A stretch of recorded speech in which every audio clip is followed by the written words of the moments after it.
Welcome to the Tuesday Review live on 98.9 Northwest FM. I am Nathan, your host. Something that's made me happy this week?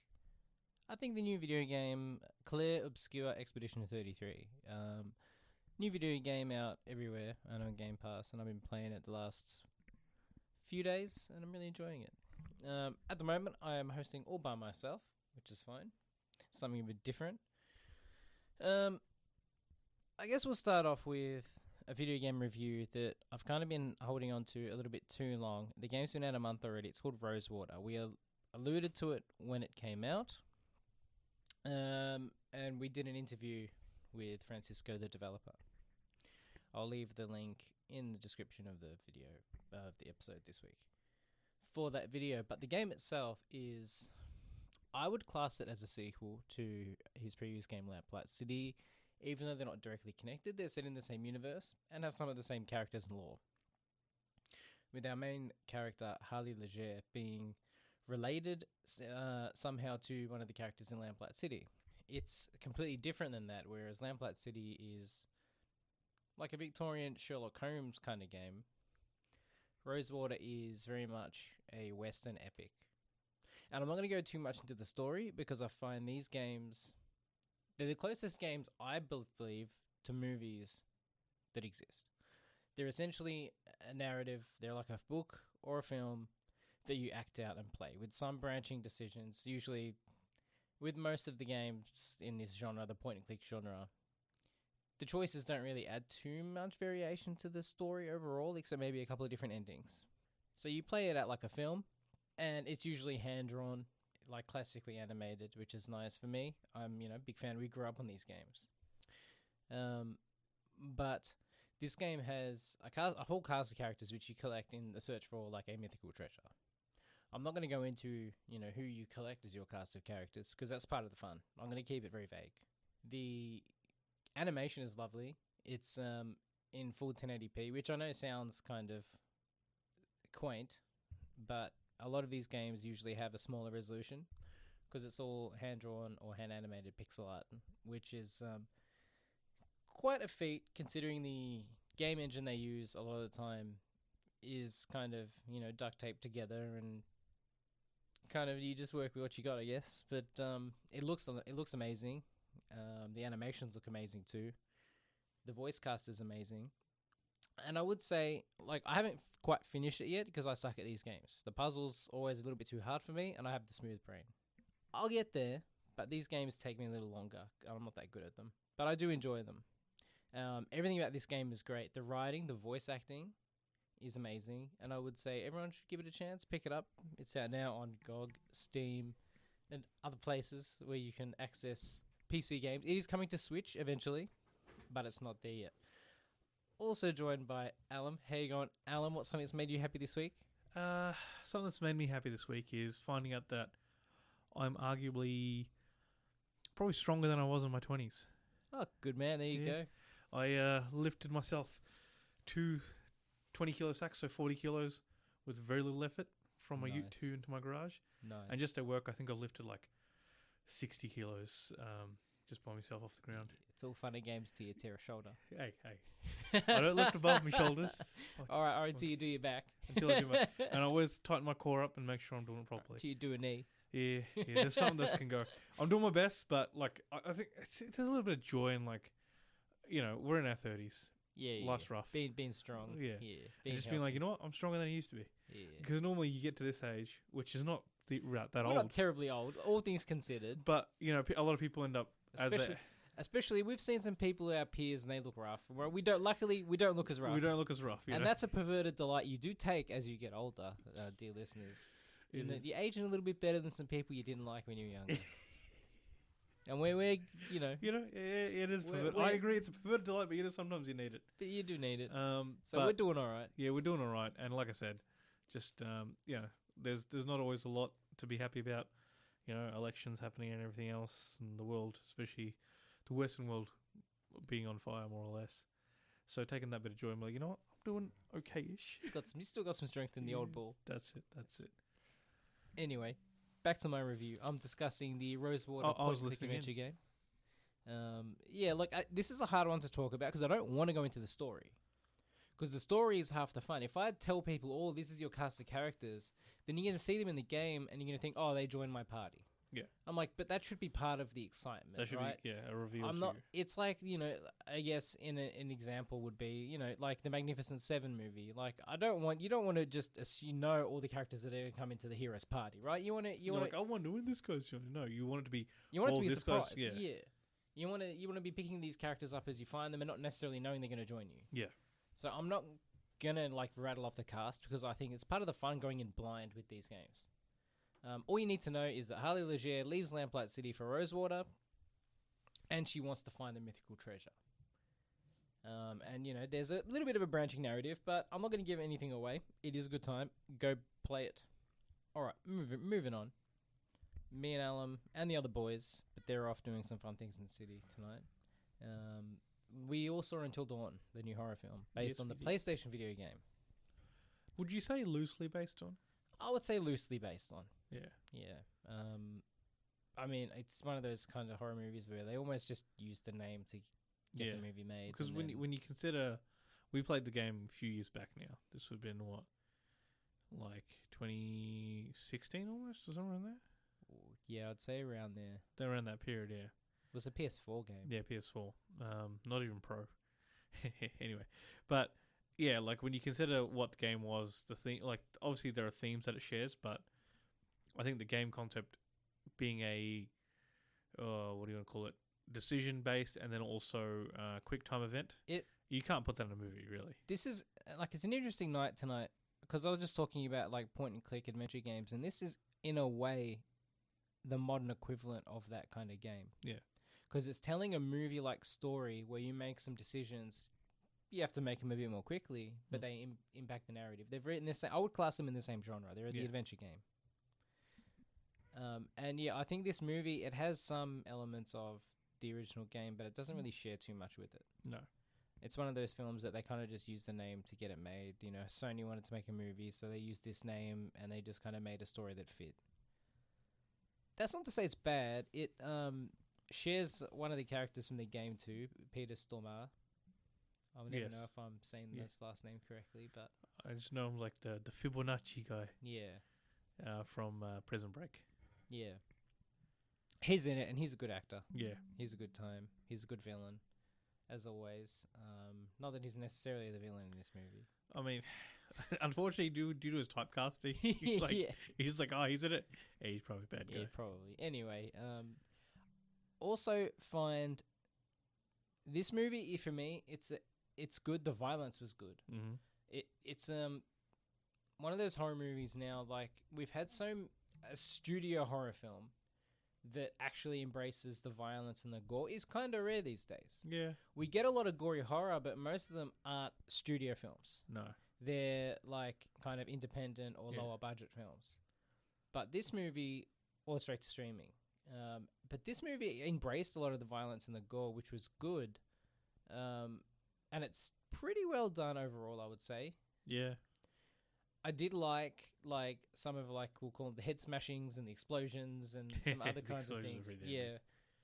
Because if you think back, when it's the last actual studio film, actual big Hollywood rollout that got gore and violence in a horror movie? It's hard to think of it, isn't it? Most of them are just like the kind of the Annabelles or the Conjurings or... Yeah. And even then, I feel like supernatural violence is always...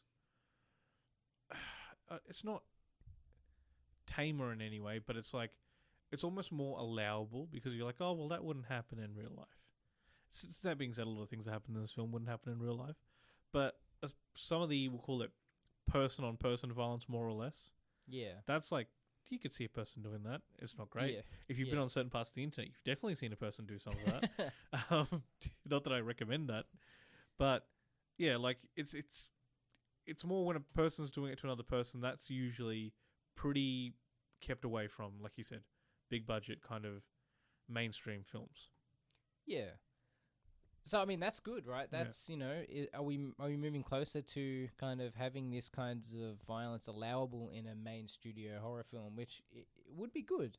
Yeah. I think Terrifier's probably got a lot to do with that. I don't know how many of the Terrifiers you've seen, if any. I don't think I've seen any. You should give them a watch. The first one is not good. The second one is good, and the third one is good, but not as good as the second. Okay. But they're worth a watch just for the practical effects alone. And the first one is deeply misogynistic. I'm telling you, you're having to giggle, but it's worth it as like almost like just like a tech demo piece, right? Okay. It's worth it as an exercise in what we can do. The movie is bad. The movie has no story, and it's just violence against women for like 90 minutes. It's not good. What year did this film come out? Oh, I'll look it up. Not all that long ago. Okay. And so it's probably the film probably should have known better. Oh, 100%. Yeah. Okay. 2016. Yeah, definitely should have known better. But the sequels do a lot better. Okay. And they actually have a good story and good characters, and they kind of build up on the success of the first one. But the first one is a terrible film, but it has good effects, and it kind of launched a big craze, and now they make $100 million every time they release one. Yeah. Just because of the shock. But anyway, back to Until Dawn. It kind of leans into that a little bit, where it's very explicit on-screen violence, which we haven't seen in a while. No. So, a little bit of gist. I mean, if you watch any of the trailers, you kind of understand more or less what goes down. You've got a group of friends. They're on kind of a little, we'll call it sabbatical adventure thing. They're looking for the... Well, it's not explicit that they're looking for her, but at least one of the characters... Oh, they're retracing her steps. Yeah, they're retracing one of the character's sister's steps. And kind of... I think they get to basically the last place where she was seen before she went missing. And it's more, at least from the friend's perspective, kind of a closure kind of trip, rather than a, hunting for answers trip. But for our protagonist, Clover, who's played by Ella Rubin, it's more of a, hey, my sister's missing, and I don't think she's dead. I think she's alive somewhere. I want to find her. And they basically end up at... What's the name of the place? Oh, yeah. It's a very nondescript kind of name, and then... It's a weird... Glore Ranch or something? Yes, something like that. Yeah. So, yeah, they arrive at this kind of little... It's not even really a town. It's just like a forest with like an inn, like a bed and breakfast. And a clearing, and then, like a little a welcome center. Yeah. Glore Valley, yeah. It's called a mining town, but you don't really see anything. Yeah. Like at the start, you just see the one building. And obviously, they go deeper into the town later on, but it's like, as far as the characters are concerned, it's not a town. It's a bed and breakfast. Yeah. And basically, very quickly, they see some obviously strange things, like the rainfall is avoiding the whole town. They're in the visitor center, night falls, and I'm pretty sure it's revealed in the trailers very quickly that they all end up somehow being killed. Yeah, the whole conceit of the movie is they die, and then they kind of have to relive the day again. Yeah, they have to relive. Once all of them are dead, the day kind of, or the day resets. Yeah, they're back to that kind of evening-ish period. Yeah, and they have that little kind of that clock that resets. Yeah, and starts ticking the sand down again. And I guess their only goal is to kind of survive the night and wait until dawn. Yeah, look at the camera and wink. Yeah. And kind of if they want to be able to survive, because obviously it's clear that other people have been here, no one makes it past a set number of nights, and they're in for obviously a hellish experience. So again, when you consider that back to the game, not really that similar, but I think they went with the concept that they went with. They went well enough with it. It wasn't, like we said, it wasn't the best film overall, but they did okay. Look, out of 5 stars on my Letterboxd, I gave it 3. Yeah, which I think is fair. I think it's me. a fair thing. The other boys didn't like it as much as you and myself, I think. But I think, look, the time loop narrative is lazy. It's easy to just use because you don't want to put some work in. That's fine. But they did well enough. I think one major misstep was they had a little montage section in the middle, which there were some elements in there that could have been a lot cooler if we'd have seen them fleshed out more. Yeah. And I think that they also didn't differentiate. They didn't do enough of characters exploring the mystery during each day. Like, we should have had a little bit more of the puzzle being unlocked every day. Yeah. Instead of them just trying to survive and get hunted down and whatever else in the day resets. Like, there was a little bit... They could have done more with their time during the day. Like, the idea that kind of at the start you feel like, okay, they're gonna get a bit of information here, but it's more like you get a bit of information at the start, weird stuff happens, and then like they've got basically all the information they really need, even though it's not explained, like you said. And that's like the film was what 93 minutes or something. It's not long. It's not under, long. It's just above an hour and a half. Yeah, like it's one of those things where I'm like, you could take an extra 10 minutes and throw some extra context in here, not exposition because that's dumb and lazy, but actual context. Like you said, there was basically like scenes that were, I'm not gonna say cut short, but that could have very much been expanded. I would like to know if there's deleted scenes or like how much was left on the editing room floor. I think, especially as you go through the film and new locations are unlocked. And they could have done so much more with those new locations every single day. As in they find something different, let's investigate it. How does that tie into the central mystery? But it's kind of just like, oh, now it's a new thing they have to overcome. And they don't really use that as a vehicle to progress the narrative. No. And the whole idea, obviously, Clover being the protagonist and kind of the one that most of the kind of film follows, I feel it kind of wastes the other characters. Like, you don't see them. I ideally would have, like I said, if they spent a little bit more time or didn't waste as much time, seeing them on their own journeys and kind of a little bit of more of their experiences of this happened to me and I died this way or whatever. And so, like, they all bring it together towards the end to try and, like, combine their experiences, combine things they've learnt to try and save themselves. Exactly. And I think they didn't do some missteps, but the movie still is fun. Yeah. I still had a fun time watching it. Yeah. It was still fun watching all the new kind of encounters they had and, like, how they need to survive this and all the different violences that is forced upon them. Like, that was all fun, and I did have a good time watching it. So even though it sounds like we're criticizing, it still is worth your time. Yeah. Like, it's given kind of how terrible some horror films can be, this isn't one of those where I'm like, I regret buying a movie ticket. And that's kind of where you gotta, like, I'm not saying people should accept subpar quality film, but with horror films, it's like, it's really hard to get one that's an absolute banger. Again, going back to Terrifier, you run the risk, if you go full horror and you have full nasty shit on screen, people don't like it. No. Right? You look at Terrifier, it made a bunch of money, but it also made a bunch of controversy. Yeah. Because it's like, this is what we can do with practical effects and prosthetics, and it's nasty. It's, and it's kind of like, where do you fit on that line? Because somewhere you're going to compromise, right? With this movie, the violence was good, the story was shit, but it still had to be kind of safe for everyone. Yeah. If you want to go full deep into horror, do you go full Poughkeepsie tapes? Like, they have Full House that Jack built? No, because you're going to scare off the audience. Yeah. So you have to find that compromise. You got to have a film that people can sit through. Yeah. And I do understand that. I think James was here, he'd be like, no. That's it. You need a film that, like, makes you crap your pants in the cinema. Who cares to have to clean it? That's it. I hope my movie nappy. But, again, the movie, look, it makes compromises, obviously, but it doesn't really do too much to sanitize itself. No. Like, the narrative is lazy, and it's based off a video game in name alone. But it's still fun and still enjoyable. I still think people should go see it. I think I would describe it as Happy Death Day meets Cabin in the Woods. Yeah, okay. What do you think? Is that fair? Yeah, but now I've got to remember when... Did I watch Cabin in the Woods? We've all seen Cabin in the Woods. It's a classic. Yeah. It had Thor in it. What's his name? He was in it. Chris Hemsworth? Yeah. He's in it. And then it's kind of like they're in a cabin in the woods and all these different monsters try and kill them. And there's a twist at the end. Yeah. I would say that the audience is, it's Happy Death Day meets Cabin in the Woods, and you know what you're going in for. Yeah.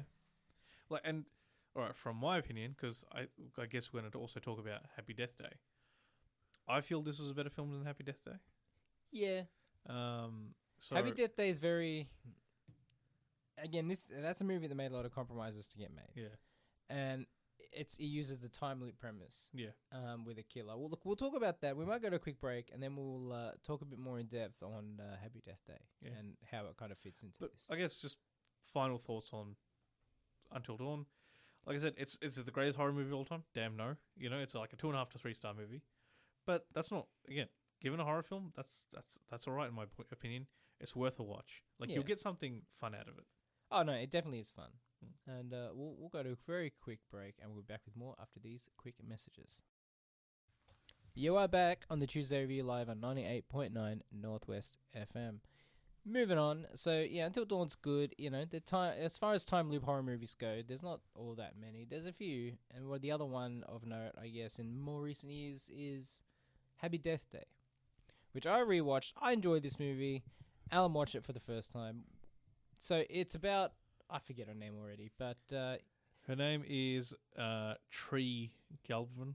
They call her Tree, which is such a weird name. Yeah, and it was an odd name. You're named by bloody hippies or something. Yeah. It's her birthday. She wakes up. She's in college or uni. Yeah. And she's like a 30-year-old pedo uni student, which I've been fine. one of those, so no hate. You know, some of us have been there. I wasn't a freshman, though. Yeah. That's not the end of it. That's all right. You know, people change their direction in life. It's fine. It happens. It's just funny because, like... Yeah, she's meant to be, like, 18, 19. Yeah, I looked up the actress. I'm like... Again, I'm not hating, but it's... At least it's not high school stuff where, like, you've got, like, a... Yeah.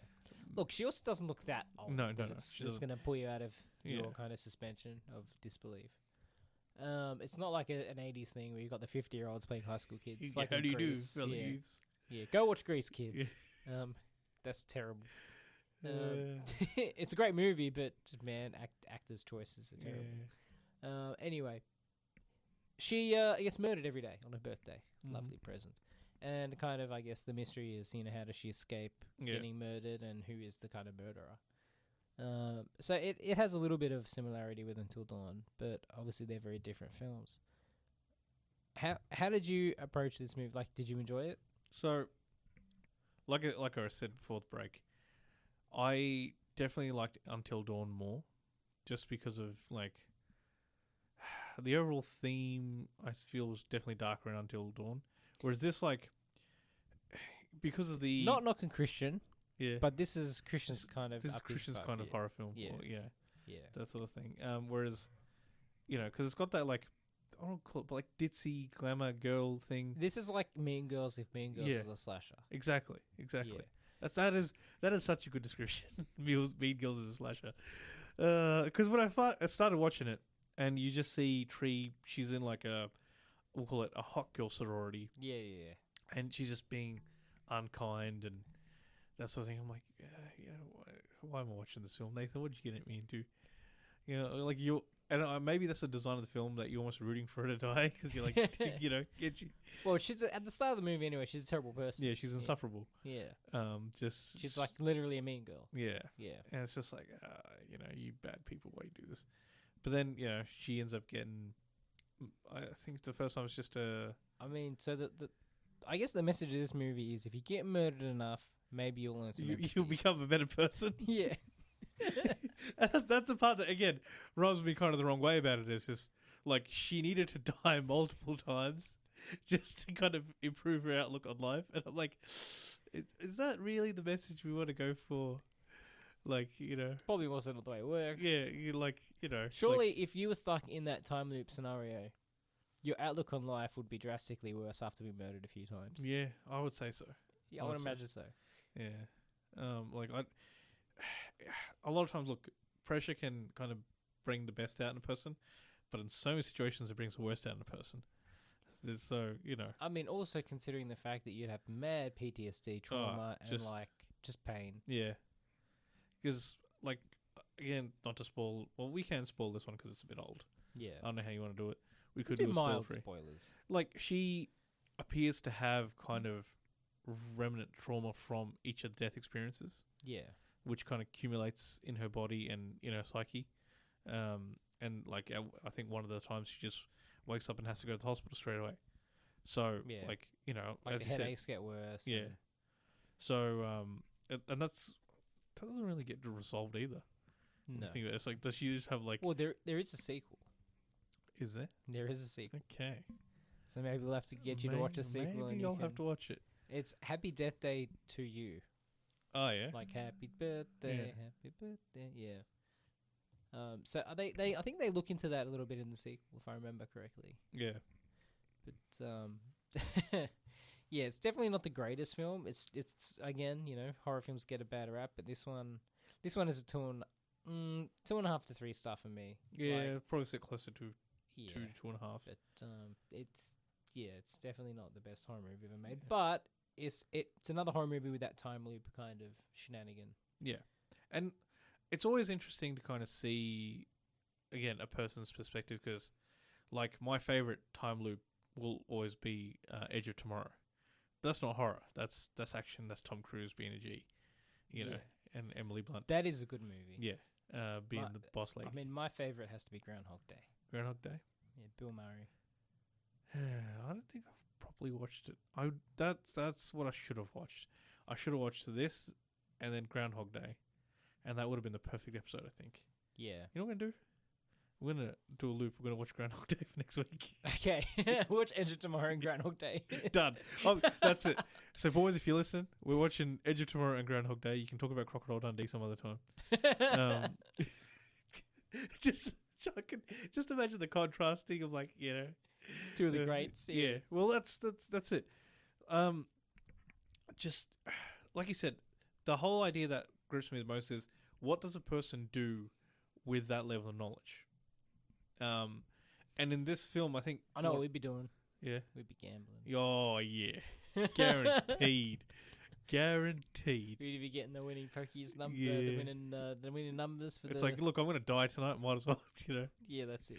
That's it. Just see which pokey machine pays out the That's most. it. Just use a different pokie machine every day, and then you know. And then you can also get the Tesla Lotto numbers. Yeah. Anyway, don't gamble, kids. Don't gamble. Yeah, maybe a little bit as a treat. Not kids, adults. Yeah. Yeah. Responsible adults over the age of 18. Yeah. But like, You lose more than you win. I'm being unkind because, again, I'm comparing it to great films. But one of the key things you see in Groundhog Day, even though I haven't seen it properly, and you see in Edge of Tomorrow, is they have gone through so many loops. Yeah, this one stops at both Until Dawn and this. They stop at like what? Like 10? Well, 13. Until Dawn stops at like 13 loops. Yeah. But what? Happy Death Day must stop at 7? Yeah, I think it's around there. Yeah, it's not that and many. Like, again, what they do with that information is also different. Whereas, like, with Edge of Tomorrow Until Dawn, Edge of Tomorrow and Groundhog Day, they know exactly what's going on and exactly what's happening in each step because they've been through so many loops. It's like implied that they've been through thousands of loops. I haven't seen Edge of Tomorrow in a while, but do they have that classic trope in the loop movie where they start to lose their mind a little bit? Yeah. That's always you kind of need that too. My favorite scene is the maggot, as like, because it's just that runs that part on a loop as Tom Cruise is just waking up from death, and he just get up maggot, like, and like you just see like the frustration because he's such a great actor, just the frustration that's like building up in him, as it's like every single time he knows he's gonna hear that maggot, just you get kicked awake after you've just died. Great. Yeah. Whereas these, again, you're dealing with a far more limited amount of resurrections. You're limited by that. The character's going to be limited by that. That's fair. It's just like it makes the story overall suffer. And I'm not saying this girl should have died 50, 60 times because she was clearly not coping very well just with the couple of loops. I'm sure no sane person would. But I had trouble with just the whole. I can't let it go. Where I'm like. So you can be a real bad person, but you get killed a few times, you turn that around. Yeah. Like, she... like, I feel like, again, being killed several times should not be kind of the impetus for somebody to change their life outlook, their behavior, like their relationship to their dad. So that's kind of, again, why it probably falls lower to me on the scale compared to Until Dawn. Yeah. Whereas Until Dawn was just you've got a person who's dealing with somebody that they've lost, who's gone missing, presumed to be dead, and they're looking for answers, and that's why they're in their predicament. Until Dawn is a better movie. Yeah, 100%. Oh, again, I want to hear what James thinks, because I'm assuming he's seen Happy Death Day, right? Oh, probably not. Have you? Nah, I think he stays away from the whole kind of most of the Blumhouse horror films, the cheaper ones. Well, screw you, James. We'll find out. Maybe I'm wrong. But, yeah, I would definitely give Until Dawn a more Gets of the a look. passing mark. Yeah. Yeah. Whereas Happy Death Day, I'm like, especially how it started. I was just like, oh, I'm Yeah. watching Mean Girls. Yeah, that's it. I've bamboozled you. Yeah. I'm like, Nathan just recommended this movie. This is gonna be a goof movie, and I'm gonna hate it, and then I'm gonna be sitting here miserable. No, but it was somewhat relevant. Yeah, it was definitely relevant. I definitely love the mask that the killer wore. Yeah, like the baby face. Yeah, the baby mask, face. yeah. I'm like, what kind of a college has that kind of mascot? Then I'm like, it's an American college. It's guaranteed you've got a college with that kind of mascot. Yeah, Guaranteed. 100%. Yeah. That weird, mask. Yeah, well, they were college football kind of Yeah, things. yeah. And yeah. So just I thought that was quite funny and goofy. The twist at the end, I don't mind it. It's a good enough twist. Yeah, it's a good enough twist. Yeah. Like when you just kind of see how things go down, and you're like, oh well, I guess that's an ending of the film. Am I satisfied? More okay. And then it twists. I'm like, ooh, you know what? Yeah, yeah. You know what? The You've twist redeemed is- yourself yeah. a little bit. Yeah, the twist is good. Yeah. So that when you consider it, I thought that was quite nice. There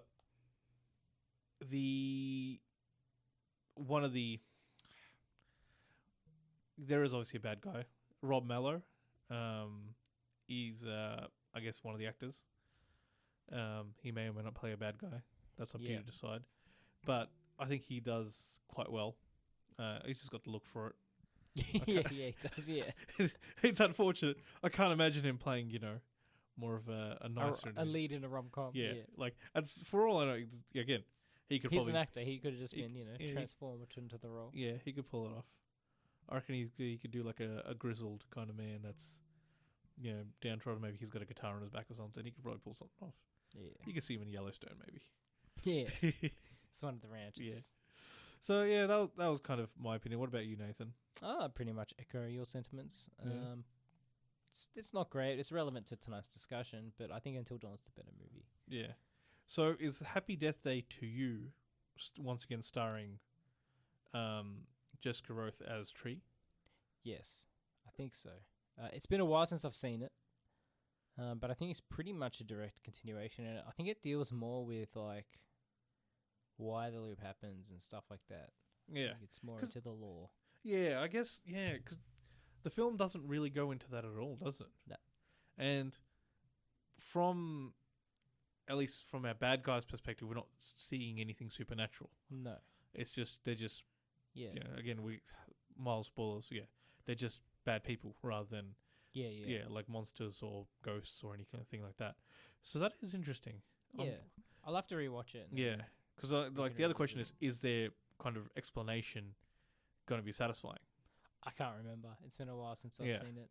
Because there will never be like, well, it's not a scientific thing for people to be in death loops or whatever. So I'm like, okay, it's not going to be like a hugely kind of well-explained answer. No. But I do wonder what the kind of basis is. Yeah. Because with, again, Until Dawn, they're in a supernatural place. And that's kind of your kind of impetus for the looping happening.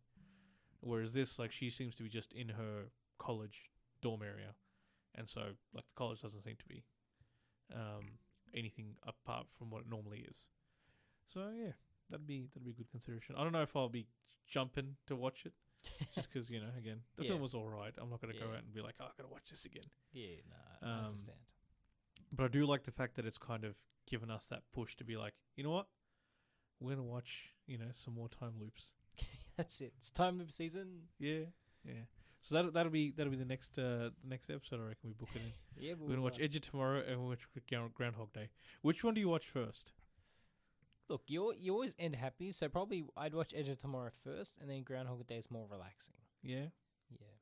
Edge of Tomorrow is more exciting. Yeah, but it does end happy. No, it does end happy. They both end happy. I think the book ends badly, or sadly at least. Edge of Tomorrow. Yeah, from what I hear.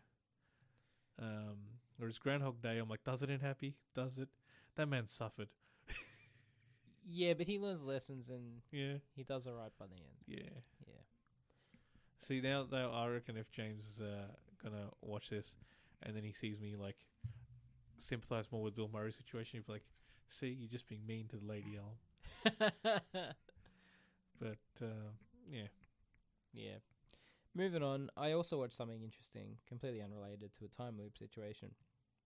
A new Disney show called Devil in the Family: The Fall of Ruby Franke. She was like a massive YouTuber back in the day. She had like a YouTube channel called like 8 Passengers, and she was huge. I never knew about her. And the other year, she like went to jail for 30 years for child abuse and some other terrible things. Wait a minute. It was in all the news when it happened, and you know about her. But the documentary series, it's also billed as a movie on Letterboxd, 150 minutes. But I watched it as a TV show, as it like aired, I guess, in Australia. And it was crazy.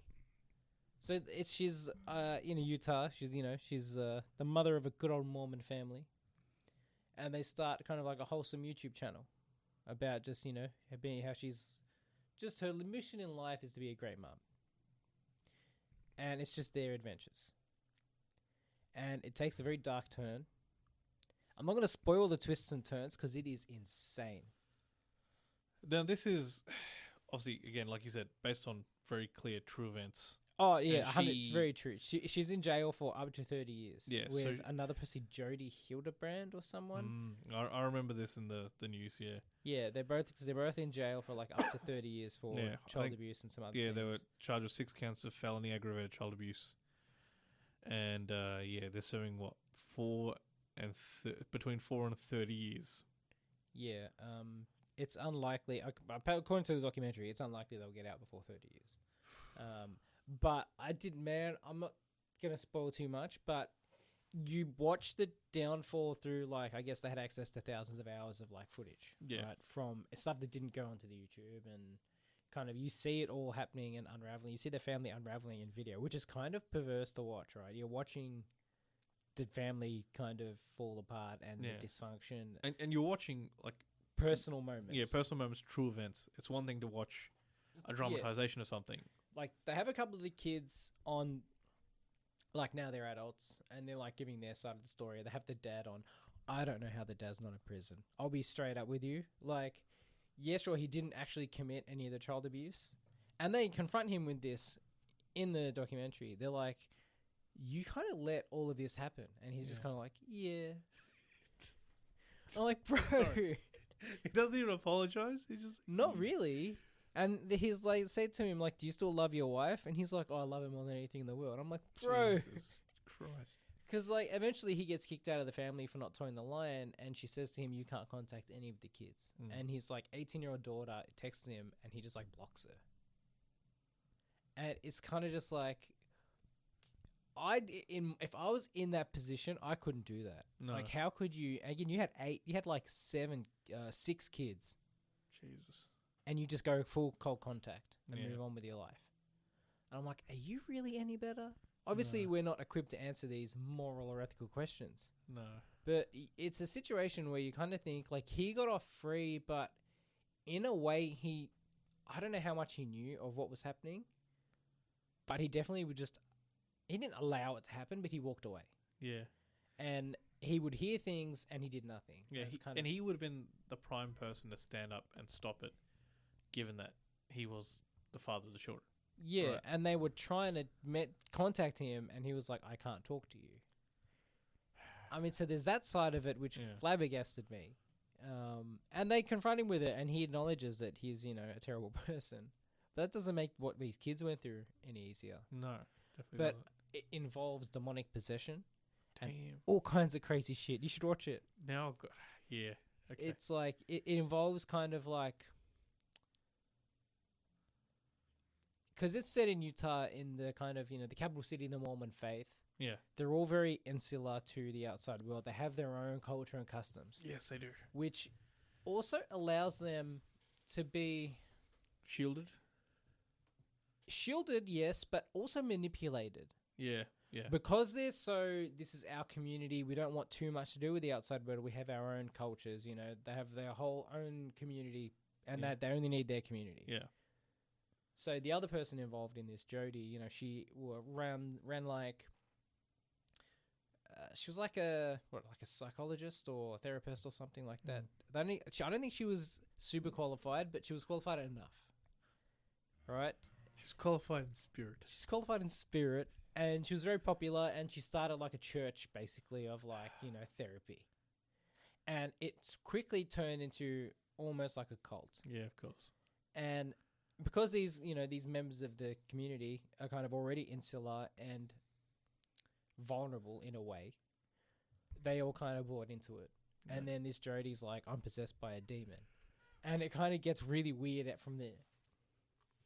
I was just trying to think like something like, I'm possessed by a demon, bring me your kids. I'm like, no. Yeah. I'm going home now. Yeah. This is the real world.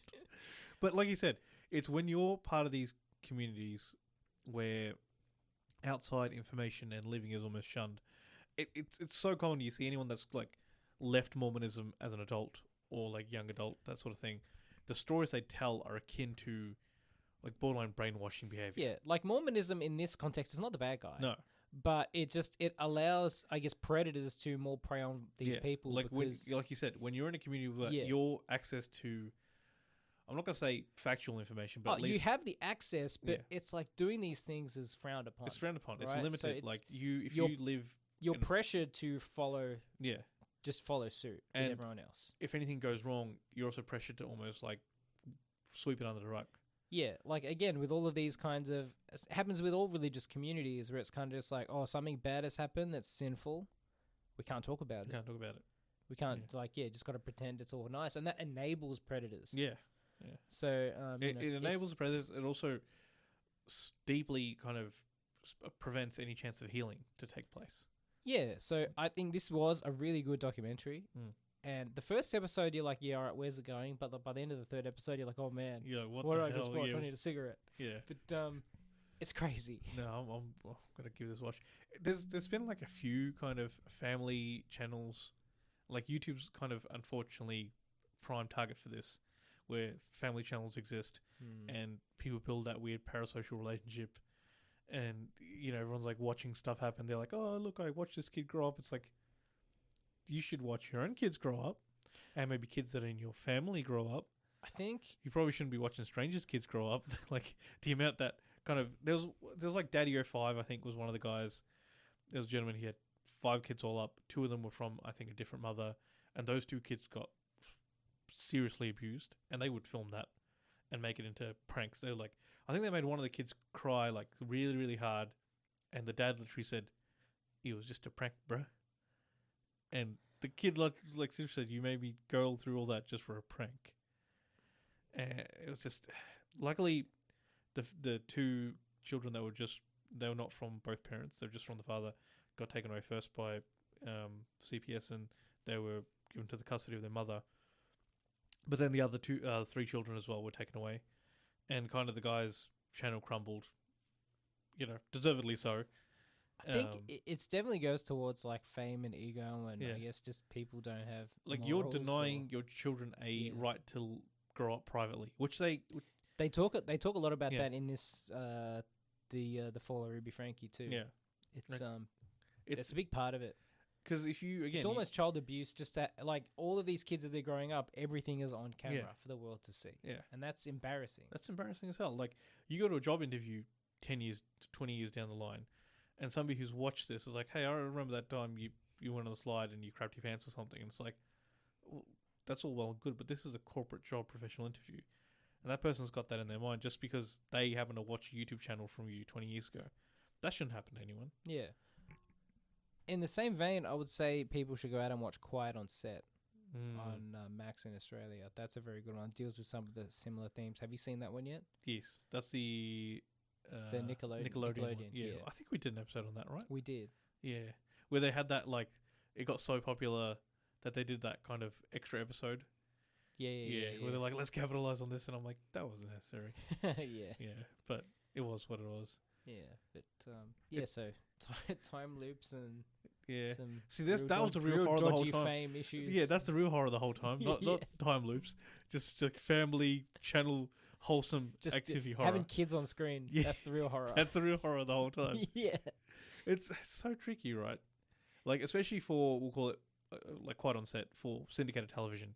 You need children. I just complained about having 30-year-olds be like freshman university students. How do you toe that line of like, okay, we need to keep kids safe, but we also want authenticity, in our I actors. think we recently talked to filmmaker David Willing, and he went into that about how in Australia you can only have kids on set for like 8 hours a day, and then only till 11 p.m. and they have all of these restrictions. And a friend of the show, Matt Myriams, has had similar issues with children actors growing up over the course of the movie's production and looking visibly older. Yeah. So it's a struggle, but luckily in Australia we have protections in place. America, Well, that's where a lot of bulk of the entertainment, at least the Western world, comes from. yeah, not so much. Yeah. But it's one of those things. Yeah.